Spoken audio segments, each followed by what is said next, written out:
నమస్తే, welcome to I dream. కొత్త ప్రభుత్వం ఏర్పాటైన తర్వాత తెలంగాణలో టీఎస్పీఎస్సీ నోటిఫికేషన్ల కోసం అభ్యర్థులు 1000 కళ్ళతో ఎదురు చూస్తున్నారు. టీఎస్పీఎస్సీని రేవంత్ రెడ్డి ప్రభుత్వం ప్రక్షాళన చేస్తామని ఆల్రెడీ చెప్పింది కాబట్టి నిరుద్యోగులు ఎన్నో ఆశలు పెట్టుకుని ఎదురు చూస్తూ ఉన్నారు.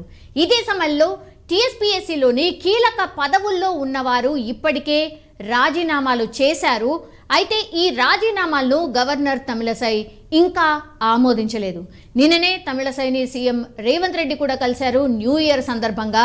అయితే తమిళసైతో రాజీనామాల ఆమోదంతో పాటు టీఎస్పీఎస్సీ పైనే ప్రధానంగా చర్చించినట్టు అయితే మనకున్నటువంటి సమాచారం. సో రాజీనామాలపై నిర్ణయాన్ని తీసుకుంటే టీఎస్పీఎస్సీపై తాము ముందుకు వెళ్లేందుకు అవకాశం ఉంటుందని గవర్నర్తో సీఎం రేవంత్ చెప్పినట్టుగా మనకున్నటువంటి సమాచారం. మాట్లాడదాం. మనతో పాటు ఉన్నారు ఇన్పుట్ ఎడిటర్ సంజయ్. ఇప్పుడు అందరూ కూడా నిరుద్యోగులు ఎదురు చూస్తున్నటువంటి అంశం ఏదైనా ఉంది అనంటే టీఎస్పీఎస్సీ ప్రక్షాళన ఎప్పుడు, టీఎస్పీఎస్సీ బోర్డు ఎప్పుడు ఏర్పాటవుతుంది, చైర్మన్ ఎవరు, ఎగ్జామ్స్ ఎప్పుడు అనేది. సో ఏం జరిగే ఛాన్సెస్ కనిపిస్తున్నాయి నిన్న గవర్నర్ని సీఎం రేవంత్ రెడ్డి కలిసిన తర్వాత? సౌమ్య, మొత్తం మీద ప్రభుత్వాలని పడగొట్టిన అంశము Telangana public service commission paper leakage అంశం అని చెప్పుకోవచ్చు. బీఆర్ఎస్ ప్రభుత్వంలో, గత ప్రభుత్వ బీఆర్ఎస్లో పేపర్ లీకేజ్ అంశం ఏదైతే ఉందో గాలివానగా మారి చినుకు మారి గాలి దుమారగా తయారైనటువంటి అంశము మన కళ్ళ ముందు కదలాడుతున్నటువంటి అంశము. అప్పుడు జరిగినటువంటి పేపర్ లీకేజీల అంశము సంబంధించింది రాష్ట్ర వ్యాప్తంగా సంచలనమని చెప్పుకోవచ్చు. అప్పటి నుంచి ఇప్పటి వరకు అప్పుడు ప్రతిపక్షంలో ఉన్నటువంటి కాంగ్రెస్ పార్టీ, ప్రతి పీసీసీ అధ్యక్షుడు ఉన్నటువంటి రేవంత్ రెడ్డి, మేము అధికారంలోకి వస్తే తెలంగాణ పబ్లిక్ సర్వీస్ కమిషన్ రద్దు చేసి కొత్త పబ్లిక్ సర్వీస్ కమిషన్ ఏర్పాటు చేసి నిరుద్యోగులకు ఉద్యోగాలు కల్పిస్తాము, అధికారంలోకి వచ్చిన వెంటనే 2 లక్షల ఉద్యోగాలు ప్రకటిస్తామనేసి అప్పుడు ప్రతిపక్ష నాయకుడిగా రేవంత్ రెడ్డి, ఇప్పుడు ముఖ్యమంత్రిగా తెలంగాణ ముఖ్యమంత్రిగా రేవంత్ రెడ్డి ఒక ప్రకటన వెనుక చాలా ఆంతర్యం ఉందని చెప్పుకోవచ్చు. కొత్త ప్రభుత్వం కొలువు తీరింది. రేవంత్ రెడ్డి ముందల్లా నిరుద్యోగుల యొక్క కొలువుల యొక్క ప్రశ్న ముందే ఉంది. కానీ ఎప్పుడైతే రేవంత్ రెడ్డి ప్రమాణ స్వీకారం చేశారో ముందుగా తెలంగాణ పబ్లిక్ సర్వీస్ కమిషన్ సంబంధించినటువంటి సభ్యులందరినీ రాజీనామా చేయాలి. చైర్మన్గా ఉన్నటువంటి జనార్దన్ రెడ్డి ఐఏఎస్ నేరుగా గవర్నర్ తమిళసైకి తన రాజీనామా లేఖను సమర్పించారు. కానీ వీటిపైన గవర్నర్గా ఉన్నటువంటి తమిళసై ఇప్పటి వరకు ఎలాంటి నిర్ణయం తీసుకోలేదు. నెల రోజులు కావస్తున్నా ఇప్పటి వరకు ఎలాంటి నిర్ణయం తీసుకోలేదు. కాకపోతే రేవంత్ రెడ్డి నిన్న అంటే తమిళసైకి గవర్నర్కు నూతన సంవత్సర శుభాకాంక్షలు తెలుపుతూ గవర్నర్ను కలిసేసి రాష్ట్రంలో నిరుద్యోగుల ఉద్యోగ అవకాశాలు కల్పించాలంటే, ఉద్యోగాలు రావాలంటే తెలంగాణ పబ్లిక్ సర్వీస్ కమిషన్నే ద్వారానే నియామకాలు జరిగితే ఎలాంటి అవకతవకలు జరగవనేసి రేవంత్ రెడ్డి ఉన్నటువంటి ముందున్నటువంటి ఒక ముఖ్య ప్రశ్న అని చెప్పుకోవచ్చు. ఇందులో భాగంగా ఈ తెలంగాణ పబ్లిక్ సర్వీస్ కమిషన్ సంబంధించినటువంటి ఎవరిని చైర్మన్గా ప్రకటిస్తే బాగుంటుంది, ఇందులో మెంబర్స్ని ఎవరెవరు చేయాలి అనే ఉద్దేశం నుంచి గత 2 రోజులుగా తెలంగాణ పబ్లిక్ సర్వీస్ కమిషన్కి సంబంధించినటువంటి సమావేశాలు 1 by 1 కొనసాగుతూనే ఉంది. కాకపోతే ఒకటి, ఇప్పటికీ ఐఏఎస్ రిటైర్ అయినటువంటి ఆకునూరు మురళి కావచ్చు, అదేవిధంగా కోదండరామ్ కావచ్చు, హరగోపాల్ కావచ్చు, ఇలాంటి కొంతమంది ప్రొఫెసర్లు కావచ్చు, కొంతమంది రిటైర్ ఐఏఎస్లు కావచ్చు, రిటైర్ ఐపీఎస్లు కావచ్చు, రకరకాల వ్యక్తుల నుండి సమాచారాన్ని సేకరించి తెలంగాణ పబ్లిక్ సర్వీస్ కమిషన్ వల్ల నిరుద్యోగులకు ఉద్యోగాలు కల్పించాలి అంటే ఎలాంటి బోర్డు ఏర్పాటు చేయాలి, ఇందులో పారదర్శకాలు లేకుండా నీతి నిజాయితీగా పనిచేసేటటువంటి వ్యక్తులను మాత్రమే ఏర్పాటు చేయాలనే ఉద్దేశంతో ముఖ్యమంత్రి యొక్క కసరత్తు కొనసాగిస్తుందని చెప్పుకోవచ్చు. నిజంగా కూడా గత 10 సంవత్సరాల నుంచి చేస్తున్నటువంటి ఆకునూరు మురళి రిటైర్ ఐఏఎస్ ఎవరైతే ఉన్నారో నిరుద్యోగులకు ఉద్యోగాలు కల్పించాలి అంటే TSPC Telangana public service commission బోర్డులో అవకతవకలు జరగొద్దు, తెలంగాణ పబ్లిక్ సర్వీస్ కమిషన్ సంబంధించినటువంటి బోర్డు బలిష్టంగా ఉండాలి, అక్కడ ఉన్నటువంటి వ్యక్తులు నీతి నిజాయితీగా పనిచేయాలనే ఉద్దేశంతో మంచి బోర్డు ఏర్పాటు చేస్తే ప్రతి ఒక్క నిరుద్యోగునికి ఉద్యోగ అవకాశం కల్పించవచ్చు, ప్రతి ఒక్క నిరుద్యోగి ఉద్యోగం ఇచ్చే అవకాశము ఈ బోర్డు ద్వారానే కొనసాగుతుందనేసి చాలామంది మేధావి వర్గం కావచ్చు, ప్రొఫెసర్స్ కావచ్చు, రిటైర్ ఐఏఎస్ ఐపీఎస్లు కావచ్చు, రేవంత్ రెడ్డికి చాలా సలహాలు సూచనలు చేయడం జరిగింది. నిజంగా కూడా ఇప్పుడు రేవంత్ రెడ్డి అంటే ముఖ్యమంత్రి రేవంత్ రెడ్డి ముందు ఉన్నటువంటి ఒకే ఒక అంశము, ఆకునూరు మురళి ఒకవేళ టీఎస్పీసీ చైర్మన్గా పెట్టడం వల్ల ఏంటంటే ఆయన చాలా కాలం నుంచి నిరుద్యోగులకు సంబంధించినటువంటి అంశం మీద ఆయన బాగా స్టడీ చేయడం జరుగుతుంది. ఈయన చేసినటువంటి కొన్ని సలహాలు సూచనలు దీనికి బాగా ఉపయోగపడతాయనే ఉద్దేశంతో తెలంగాణ పబ్లిక్ సర్వీస్ కమిషన్కి సంబంధించినటువంటి అంశం అయితే తెరపైకి వచ్చింది. ఇది ఈరోజు కానీ రేపు కానీ ఒక కొలిక్కి వచ్చే అవకాశం ఉంది. కొలిక్కి వచ్చిన వెంటనే ముందుగా అంటే మన గతంలో 2 సార్లు పోస్ట్పోయినటువంటి గ్రూప్ 2 ఎగ్జామ్కి సంబంధించినటువంటి నోటిఫికేషన్ అయితే ముందు వచ్చేదాని వల్ల ఈ గ్రూప్ 2 వల్ల సుమారు 25,000 నుంచి 30,000 ఉద్యోగాలు కల్పించే అవకాశం చాలా స్పష్టంగా ఉంది. కనుక ముందుగా ఎప్పుడైతే బోర్డు డిసైడ్ చేస్తుందో, బోర్డు ఎప్పుడైతే నియామకాలు చేపట్టిన వెంటనే ముందుగా గ్రూప్ 1కి సంబంధించినటువంటి గ్రూప్ 2కి సంబంధించినటువంటి నోటిఫికేషన్ విడుదల అవుతుందనేసి నిరుద్యోగులు భావిస్తున్నారు. సౌమ్య. సంజయ్, మనందరికీ తెలుసు మొన్న గవర్నమెంట్ మారడానికి కీలకంగా పనిచేసింది ఏదైనా అంశం ఏదైనా ఉంది అని అంటే టీఎస్పీఎస్సీలో అవకతవకలు or paper leakage or jobs అమ్ముకున్నారన్న వాదన, దెన్ అక్కడ ఎంప్లాయీస్ ఎగ్జామ్స్ రాయడం ఏంటి, నిరుద్యోగుల జీవితాలతో ఇట్లా ఆడుకోవడం ఏంటి, ఇవన్నీ కూడా ఒక రకంగా ఒక ఫ్యాక్టర్ లాగా పనిచేశాయి గవర్నమెంట్ మారడానికి. సో ఇవన్నీ మిస్టేక్స్ జరగకుండా కాంగ్రెస్ పార్టీ మేము అధికారంలోకి వస్తే జాబ్ క్యాలెండర్ ప్రకటించబోతున్నాం, జాబ్ క్యాలెండర్ డెఫినెట్లీ మేము ప్రకటిస్తాం అని అనౌన్స్ చేశారు. కాబట్టి జాబ్ క్యాలెండర్ ఎట్లా ఉండాలి అనేది ఆల్రెడీ ఒక ప్రాసెస్ స్టార్ట్ అయింది అనుకోవచ్చా? ఎందుకంటే ప్రక్షాళన మొదలు పెట్టాలి అన్నటువంటి నేపథ్యంలో ఇంకెక్కువ టైం లేదు, చాలామంది నిరుద్యోగులు ఎదురు చూస్తున్నారు. ఒకటి సౌమ్య, మనం ఇంతకుముందుకు మాట్లాడుకున్నట్టు నిజంగా కూడా తెలంగాణ పబ్లిక్ సర్వీస్ కమిషన్కి సంబంధించినటువంటి కావచ్చు, అదేవిధంగా రాష్ట్ర ప్రభుత్వ ముఖ్యమంత్రి ముందున్నటువంటి ఒకే ఒక అంశము, నిరుద్యోగులకు ప్రతి ఒక్కరికి ఉద్యోగ అవకాశాలు కల్పించాలి, ప్రతి ఒక్కరూ ఉద్యోగం పొందాలి అనే కాన్సెప్ట్ ఏదైతే ఉందో అప్పటి నుంచి రేవంత్ రెడ్డి ముమ్మర కసరత్తు చూస్తూనే ఉన్నారని చెప్పుకోవచ్చు. అందులో భాగంగానే ఆయన అధికారంలోకి వచ్చి ప్రమాణ స్వీకారం చేసిన వెంటనే ఫస్ట్ ఆయన ఈ సూపర్ 6తో పాటు ఈ యొక్క టీఎస్పీకి తెలంగాణ పబ్లిక్ సర్వీస్ కమిషన్కి సంబంధించినటువంటి అంశం తెరపైకి వచ్చింది. ఆయన దీనిపైనే బాగా ఫోకస్ ఇచ్చారు. డైలీ ఒక 1 అవర్ ఆయనకు అందుబాటులో ఉండేటటువంటి రిటైర్ ఐఏఎస్లు కావచ్చు, రిటైర్ ఐపీఎస్లు కావచ్చు, ప్రొఫెసర్స్ కావచ్చు, రకరకాల ఉన్నటువంటి మేధావి వర్గాన్ని డైలీ రేవంత్ రెడ్డి వీటిపైనే తెలంగాణ పబ్లిక్ సర్వీస్ కమిషన్కి సంబంధించినటువంటి అంశం మీద డైలీ ఒక రివ్యూ జరుగుతుంది.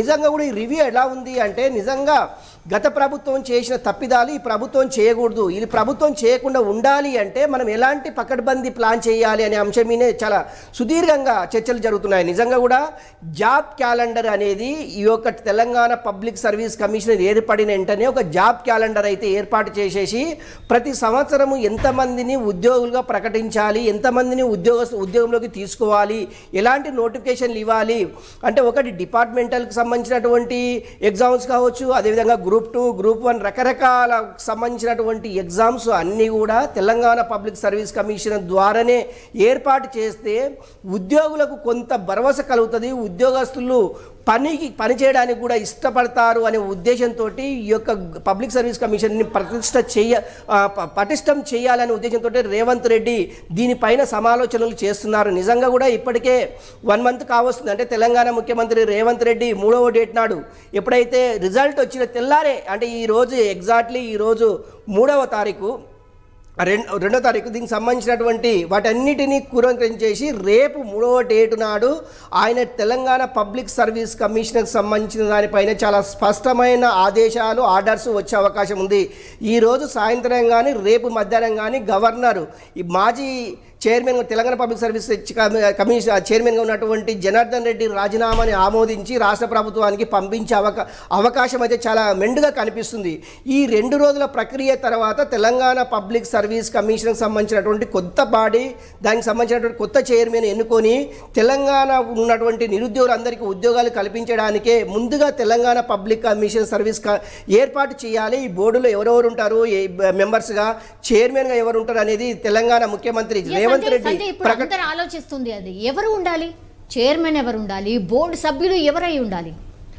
అంటే రేవంత్ రెడ్డి ముందు ఒకటి కనిపిస్తున్న అంశం ఏంటంటే నీతి నిజాయితీగా పనిచేస్తున్నటువంటి గత ప్రభుత్వంపై అంటే తప్పిదాలని ఎత్తి చూపుతున్నటువంటి అభ్యర్థి అది వ్యక్తి ఎవరు ఉన్నారంటే అతను ఆకునూరు మురళి ఐఏఎస్, అతను రిటైర్మెంటు. ఆయన స్టడీ అంటే ఎడ్యుకేషన్ పైన ఆయన చాలా స్టడీ చేసేసి నిరుద్యోగులకు ఉద్యోగ అవకాశాలు కల్పించే ఆ అంశాల మీద ఇప్పటికే అప్పుడు ప్రతిపక్షంలో ఉన్నటువంటి కాంగ్రెస్ పార్టీ కావచ్చు, ఇప్పుడు అధికారం వచ్చినటువంటి కాంగ్రెస్ పార్టీ ఆయన చాలా సలహాలు సూచనలు చేశారు. తెలంగాణ పబ్లిక్ సర్వీస్ కమిషనర్లు ఈ విధంగా ఉంటే నిరుద్యోగులకు ఉద్యోగ అవకాశాలు కల్పిస్తామనే ఉద్దేశంతో ఆకునూరు మురళి ఇచ్చేటటువంటి సలహాలు సూచనలు వీళ్ళు తీసుకుంటున్నట్టు మనకు ఉన్నటువంటి సమాచారము. నిజంగా కూడా ఒకవేళ ఆకునూరు మురళి తెలంగాణ పబ్లిక్ సర్వీస్ కమిషనర్గా ప్రకటించినట్లయితే ఉద్యోగస్తులకు సంబంధించినటువంటి నిరుద్యోగులకు సంబంధించినటువంటి ఉద్యోగాల మీద కొంత నమ్మకం ఏర్పడుతుంది. ఇక మీదట తెలంగాణ పబ్లిక్ సర్వీస్ కమిషన్లో పేపర్ లీకేజీలు కావచ్చు, లీకేజీలు కాకుండా ఉండడం కావచ్చు, అదేవిధంగా ఒక భద్రత ఉంటుంది అనే ఉద్దేశంతో ప్రతి ఒక్కరికి నమ్మకం కలుగుతుంది. అందుకే కొంతమంది ఐఏఎస్ సీనియర్లో ఉన్నటువంటి వారిని సంప్రదించేసి అదేవిధంగా బోర్డు సభ్యులుగా గతంలో పనిచేసినటువంటి ప్రొఫెసర్స్ ఇందులో బోర్డు సభ్యులుగా అది చేర్చే అవకాశం ఉంది. నిజంగా కూడా ఫస్ట్ అయితే ఒక బోర్డు చైర్మన్ ఏర్పాటు చేసి చైర్మన్ తర్వాత 4 సభ్యులుగా ఏర్పాటు చేసి first notification public service Telangana public service commission మొదటి నోటిఫికేషన్ ఇచ్చేంత వరకు కొంత దిగులు నిరుద్యోగులు ఉండే అవకాశం ఉంది. నిజంగా ఎప్పుడు ఏంది అనేది కొద్దిగా వేచి చూడాలి. ఈ 2 రోజుల్లో Telangana public service commission board అయితే ఏర్పడబోతుందని చెప్పుకోవచ్చు.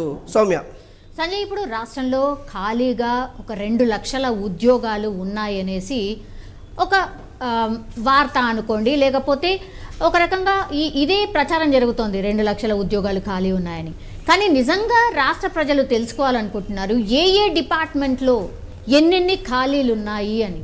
పబ్లిక్గా నిజంగానే రాష్ట్ర సర్కార్ అట్లాంటిదేమన్నా మొత్తం టోటల్గా ఒక డాటాని రిలీజ్ చేసే అవకాశం కనిపిస్తోందా? దాన్ని పారదర్శకంగా ఉండేటట్టుగా మరి ఉంటుంది కదా, సో అట్లాంటి ఆలోచన ఏమైనా చేస్తుందా సర్కార్?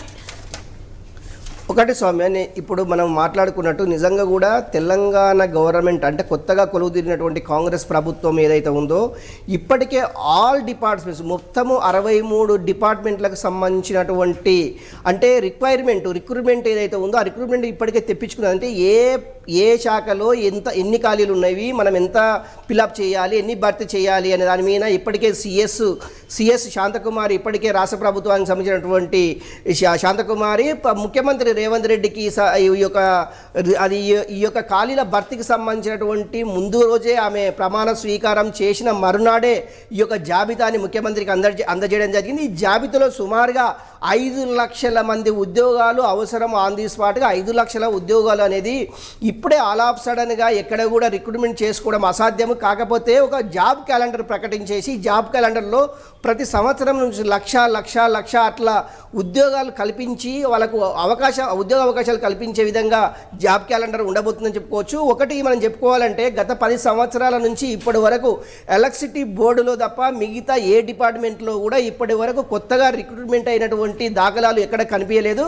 అదేవిధంగా కొంత పోలీస్ డిపార్ట్మెంట్లో కొంత హోంగార్డులకు సంబంధించింది కావచ్చు, కొంత ఎస్ఐలకు సంబంధించినటువంటి నోటిఫికేషన్ వచ్చేసింది. తర్వాత తదనంతరము ప్రతిసారి పేపర్ లీకేజీ అంటూ దాన్ని పోస్ట్ పోన్ చేయడము, అదేవిధంగా ప్రభుత్వాలు కూల్చడానికి కూడా తెలంగాణ పబ్లిక్ సర్వీస్ కమిషన్ అనే కారణమైందని చెప్పుకోవచ్చు. ఎందుకంటే పేపర్ లీకేజీ వల్ల నిరుద్యోగుల యొక్క భవిష్యత్తు ప్రశ్నార్థకంగా మారిందని చెప్పడానికి పేపర్ లీకేజీ అంశము చాలా దుమారం లేపిందని చెప్పుకోవచ్చు. అందులో భాగంగానే జాబ్ క్యాలెండర్కి సంబంధించినటువంటి ఉద్యోగాల ఖాళీలకు సంబంధించి ఉద్యోగ ఖాళీలు ఎప్పుడెప్పుడు ఫిలప్ చేయాలి వీటన్నిటిని క్రోడీకరించేసినటువంటి శాంతకుమారి సిఎస్గా ఉన్నటువంటి శాంతకుమారి ముఖ్యమంత్రికి ఈ యొక్క అది ఖాళీల జాబితా అనేది అందజేశారు. ముఖ్యంగా ప్రతి డిపార్ట్మెంట్లో రిటైర్మెంట్ అవుతున్నారు కానీ కొత్త రిక్రూట్మెంట్ లేదు. దానివల్ల ఇన్ని లక్షల మంది ఖాళీలు అయినని చెప్పుకోవచ్చు. సుమారుగా ఇప్పుడు రాష్ట్ర వ్యాప్తంగా 1,25,000 మందిగా అవుట్సోర్సింగ్ ఉద్యోగాలుగా చేస్తున్నారు. నిజంగా కూడా వాళ్ళని కూడా ప్రభుత్వ ఉద్యోగాలుగా ప్రకటించాలనేసి వాళ్ళు చాలా సందర్భాల్లో ధర్నాలు రాస్తారోకలు చేయడం జరిగింది. నిజంగా వాళ్ళ క్వాలిఫికేషన్ బట్టి కూడా వాళ్ళని రెగ్యులరైజ్ చేయాలనేసి కూడా రేవంత్ రెడ్డి అప్పుడు గతంలో ఉన్నటువంటి ప్రతిపక్ష నేత ఇప్పుడు రాష్ట్ర ముఖ్యమంత్రి ఉన్నటువంటి రేవంత్ రెడ్డి అది కూడా కొద్దిగా పరిగణనలోకి తీసుకోవాలి. నిజంగా అందులో గ్రాడ్యుయేట్స్ కానివ్వండి, ఎంబీఏ కానివ్వండి, రకరకాల అంటే అది డిగ్రీ క్వాలిఫైడ్ ఉన్న వాళ్ళని రెగ్యులరైజ్ చేస్తే ఇంకా బాగుంటుందనే ఉద్దేశంతో ప్రభుత్వం ఆలోచిస్తున్నట్టు సమాచారం. నిజంగా కూడా ఏదేమైనా కూడా తెలంగాణ పబ్లిక్ సర్వీస్ కమిషన్ ఏర్పడితే ప్రతి ఒక్కరికి ఉద్యోగాలు వస్తామనే ఉద్దేశంతో చాలామంది ఇప్పటికే కోచింగ్ సెంటర్లని ఆశ్రయిస్తున్నారని చెప్పుకోవచ్చు. సౌమ్య, సంజయ్, ఇప్పుడు లాస్ట్లీ అసలు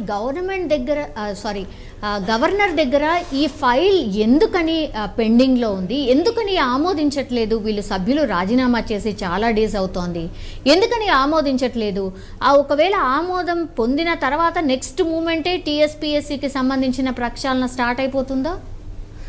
ఒకటి Soumya, governor Telangana public service commissioner చైర్మన్గా ఉన్నటువంటి జనార్దన్ రెడ్డి రాజీనామా ఎందుకు ఆమోదించడం లేదు అంటే దీనికి కర్ణుని సావుకు సావలక్ష కారణాలు అంటూ గత ప్రభుత్వం ఉన్నటువంటి బీఆర్ఎస్ కేసీఆర్ నుంచి ఈ యొక్క పరంపర కొనసాగుతుందని చెప్పుకోవచ్చు. ఎప్పుడైతే రాష్ట్ర ప్రభుత్వం గవర్నర్కు ఎప్పుడైతే ఫైల్ పంపించిందో వెంటనే ఆమె చూసేసి దాన్ని సైన్ చేసి పంపించే దాఖలాలు ఎక్కడా లేవు. ఇలాంటి అంశాల మీదనే గవర్నర్ అప్పటి ద్వారానే ఇప్పుడు వ్యవహరిస్తున్నదిగా మనకు స్పష్టంగా కనిపిస్తుంది. ఇప్పటికీ సుమారు 20 రోజులు కావస్తుంది జనార్దన్ రెడ్డి తన రాజీనామా లేఖను గవర్నర్కి పంపి దానిపైన ఇప్పటి వరకు కూడా ఎలాంటి డిసిషన్ తీసుకోలేదు.